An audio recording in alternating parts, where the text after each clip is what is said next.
The West is facing a crisis of confidence, undermined by insidious ideologies and appalling double standards. We see it in the riots, the policing of Twitter, and the disconnect between the political elite and the public.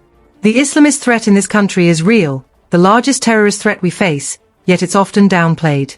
The removal of Liz Truss as Prime Minister was a devastating blow, a missed opportunity for the nation. She possessed a strength of character lacking in many of her male counterparts, unafraid to confront Keir Starmer, even labelling him the most dangerous man in Britain.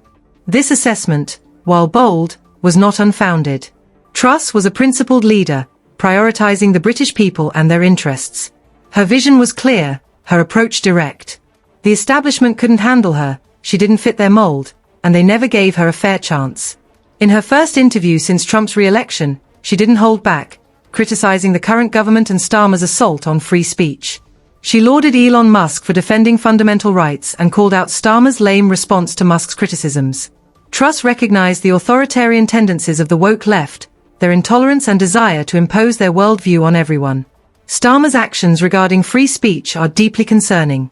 His disdain for open debate is evident in his reaction to Musk's critique of his handling of the UK riots. Instead of engaging in discourse, Starmer blamed social media, promising to tighten laws and increase censorship. This is unacceptable in a democratic society. Scrapping the Higher Education Freedom of Speech Act further demonstrates his disregard for open dialogue. If speech isn't illegal, why silence it?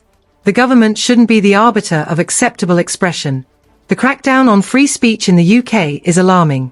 Following the tragic deaths in Southport, individuals were jailed for online posts critical of the government. This chilling effect creates an environment of fear, where expressing dissenting opinions can lead to arrest. Free speech is the foundation of all other rights. Without it, we cannot defend any of them. Truss questioned the government's narrative surrounding the Southport attack, suggesting they were withholding information. Questions remain about what Starmer and Yvette Cooper knew and when. The suspicion is that details about the suspect's background were suppressed to maintain public confidence. They owe the public an explanation. Priti Patel and other Tory leaders have joined the call for transparency. Even Jonathan Hall, the independent reviewer of UK terror laws, has urged greater openness, especially after revelations that officials knew weeks prior about charges related to the Southport killings, including the production of written and possession of an Al-Qaeda training manual. The public deserves to know the truth. The lack of transparency breeds distrust.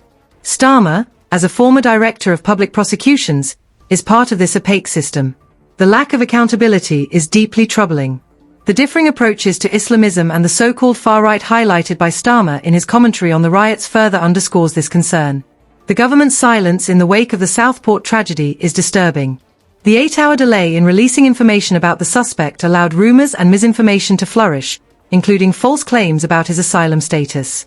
Ruda Cabana, the suspect, was born in the UK. This lack of transparency created chaos. Why wasn't the public informed immediately?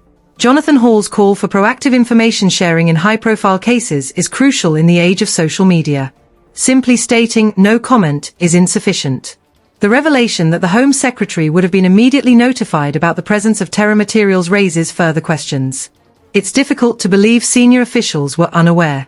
Truss's comparison of Britain to the United States and her call for a leader with Trump's boldness, someone unafraid to challenge the status quo and prioritize the people, resonates with many. The UK needs a leader who will defend free speech, confront the Islamist threat directly, and hold those in power accountable.